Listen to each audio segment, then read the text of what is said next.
Baik, assalamualaikum warahmatullahi wabarakatuh. Kami di sini dari kelompok 6. Di sini kami sedikit akan membahas tentang pertanian dan juga perkebunan yang ada di Pulau Madura. Yang pertama itu tentang pertanian. Pertanian adalah kegiatan usaha yang meliputi budidaya tanaman pangan seperti perkebunan, perikanan, kehutanan, peternakan, di mana subsektor tanaman pangan meliputi padi, jagung, kedelai, kacang tanah, kacang hijau, ubi jagung, dan juga ubi jalar. Padi merupakan salah satu bahan pangan bagi masyarakat Indonesia. Masyarakat Indonesia masih menjadikan beras sebagai makanan pokoknya sampai saat ini, sehingga ketergantungan masyarakat Indonesia terhadap beras itu mencapai hingga 95%. Kementerian Pertanian terus berusaha meningkatkan produksi pangan nasional, salah satunya dengan menjadikan Madura sebagai salah satu lumbung pangan, seperti salah satu contoh program lumbung pangan yang ada di Pulau Sumeneb. Sumeneb merupakan salah satu kabupaten di Madura yang memiliki potensi untuk mengembangkan usaha tani padi. Keberadaan tanaman padi di Kabupaten Sumeneb itu mampu menjadikan komoditas primadona yang paling utama sebagai bahan baku pangan untuk kebutuhan energi, sehingga masyarakat itu mempunyai semboyan yang berbunyi belum makan jika belum makan nasi, menjadi sebuah pertanda bahwasanya beras itu merupakan kebutuhan mendasar yang harus terpenuhi setiap harinya. Akan tetapi di Pulau Madura ini masih terdapat beberapa kendala dalam pertanian, sehingga ada beberapa hal yang dianggap mampu membantu dalam keberhasilan usaha tani padi yang ada di Pulau Madura, seperti yang pertama, pengadaan pupuk dengan jumlah yang tepat, pembentukan koperasi pertanian, dan juga pembentukan kesepakatan seluas-luasnya, pembukaan kesempatan seluas-luasnya kepada pihak swasta untuk berinvestasi dalam bidang pupuk.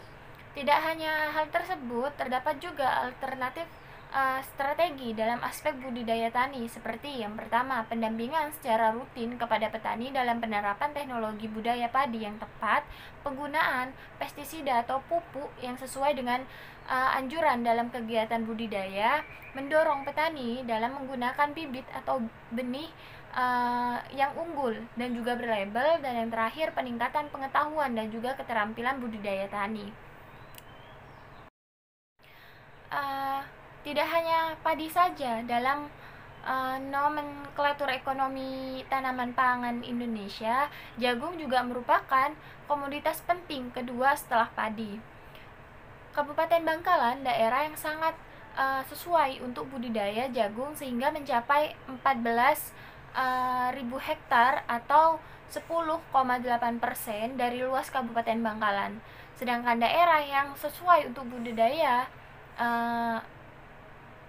tanaman jagung itu mencapai 60.996,7 hektar atau mencapai 46,9% dari luas wilayah Bangkalan. Akan tetapi produktivitas petani jagung di Pulau Madura itu terbilang masih rendah. Karena rendahnya produktivitas tersebut, selain dikarenakan lahan yang kesuburannya rendah, curah hujan yang rendah, juga disebabkan petani itu menggunakan kultivar lokal tanpa seleksi terlebih dahulu.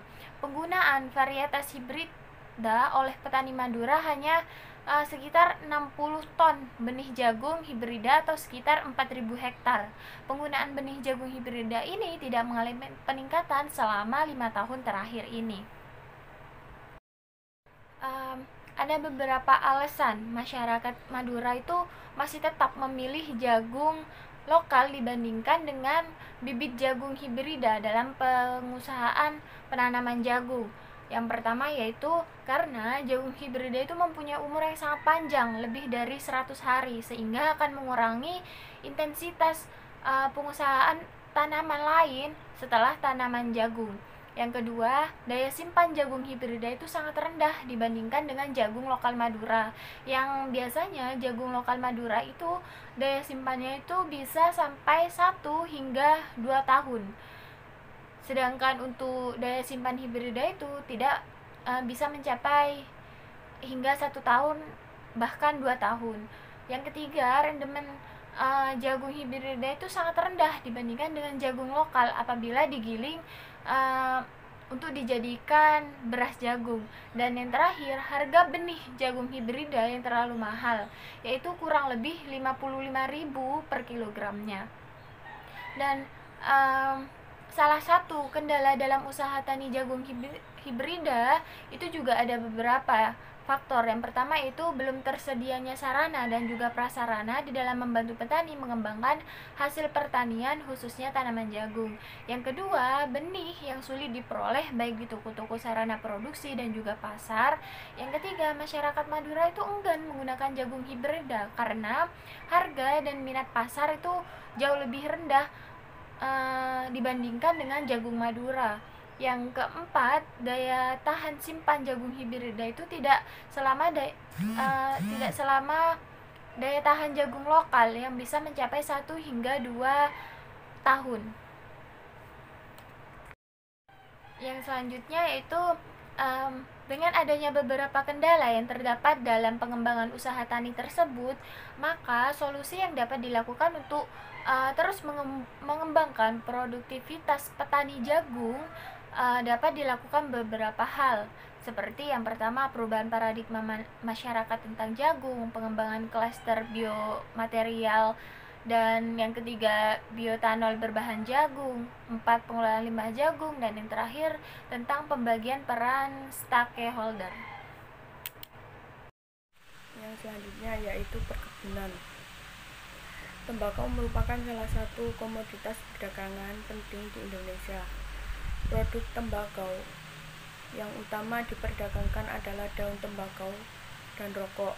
Tembakau dan rokok merupakan produk yang bernilai tinggi sehingga bagi beberapa negara termasuk Indonesia berperan dalam perekonomian nasional, yaitu sebagai salah satu sumber devisa, sumber penerimaan permintaan dan pajak atau cukai, sumber pendapatan para petani, dan lapangan kerja masyarakat atau usaha tani dan pengelolaan rokok. Dan yang selanjutnya yaitu di Jawa Timur. Di Madura terkenal sebagai pusat produk dan pengembangan tanaman tembakau.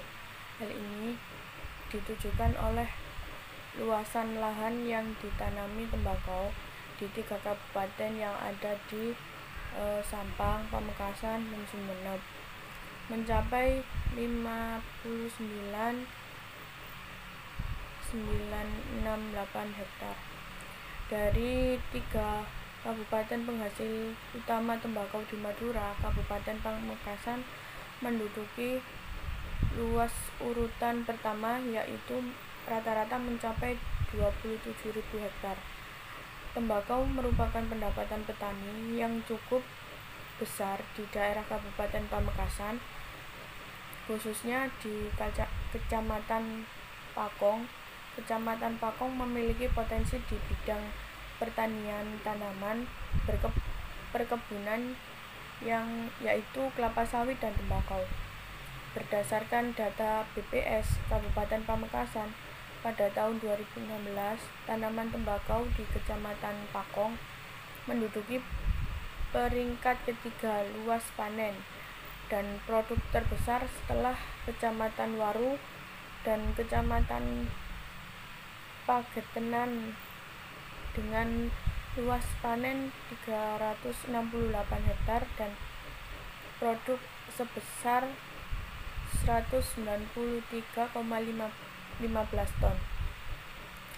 Tembakau di Kecamatan Pakong tergolong tembakau musim kemarau yang digunakan sebagai bahan membuat rokok, kretek, dan filter. Masa panen tanaman tembakau di Kecamatan Pakong diperkirakan masa tanam pada pertengahan bulan April sampai dengan akhir bulan Mei. Tembakau bagi masyarakat Madura, khususnya Kabupaten Pamekasan, masih menjadi komoditas utama karena secara sosial ekonomi memberikan kontribusi besar baik di tingkat daerah atau kabupaten maupun tingkat nasional. Kontribusi yang memberikan berupa penerimaan negara dalam bentuk cukai dan devisa, penyediaan lapangan kerja, sumber penghasilan petani, buruh, dan pedagang, serta sebagai pendapatan daerah. Usaha tani tembakau memberikan sumbangan yang cukup besar, sekitar 60-80% terhadap pendapatan petani di Madura. Sedangkan bagi pemerintah daerah, kontribusi dari pengembalian cukai rokok dan tembakau menjadi tembakau sebagai komoditas prioritas dan andalan terutama di wilayah Pamekasan. Dalam hal penelitian yang pernah dilakukan hubungan De Jong, terdapat 5 kelompok yang berperan penting dalam roda perdagangan tembakau, yaitu teku, juragan, bandol, perantara, petani. Kelima kelompok ini berjalan saling berkelindan antara satu dengan yang lain, meskipun dalam hubungan bisnis yang berlangsung di dalamnya masih terdapat ketimpangan yang pada umumnya dilakukan oleh kelompok paling atas, yaitu kelompok teku. Salah satu faktor yang dominan adalah karena kebijakan harga yang dikendalikan oleh kelompok teku tidak menyentuh pada masyarakat petani, sehingga kebijakan harga yang terlalu dikendalikan oleh kelompok teku, sementara masyarakat petani tidak dilibatkan dalam penentuan harga, sehingga mereka selalu berada dalam posisi yang dirugikan. Dengan terjadinya kesenjangan harga tembakau pada musim tembakau di Pamekasan, Madura, di mana masyarakat petani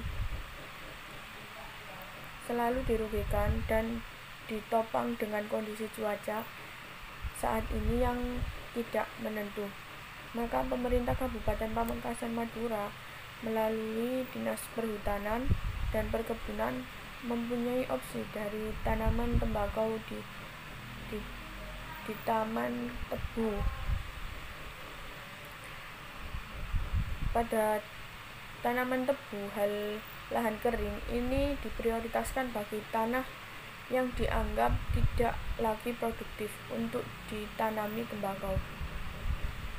Dengan kata lain, tanaman tebu tidak berarti meniadakan tanaman tembakau, hanya saja sebagai tanaman alternatif untuk para petani, sehingga akan meningkatkan perputaran roda perekonomian masyarakat Pamekasan. Pulau Madura memang identik dengan pulau garam yang jelas berasa asin, namun saat ini Pulau Madura juga berpotensi menjadi pulau tebu yang sudah tentu berasa manis. Hal itu tak lepas dari hasil kajian Pusat Penelitian Perkebunan Gula Indonesia atau P3GI, di mana kurang lebih ada lahan seluas 65.000 hektar yang tersebut di Kabupaten Bangkalan dan Sampang punya potensi untuk budidaya pengembangan tanaman tebu. Bahkan dari hasil uji coba penanaman yang telah dilakukan PG Candi Baru Sidoarjo di Kecamatan Omben, Ketapang, dan Jenggri, Kabupaten Sampang, per hektarnya itu mampu menghasilkan 70-90 ton siap digiling. Sementara uji kelayakan usaha tani tanaman tebu lahan kering di Kabupaten Pamekasan belum dilakukan oleh P3GI karena di Kabupaten Pamekasan tanaman tebu lahan kering tergolong baru ditanam dan belum pernah panen.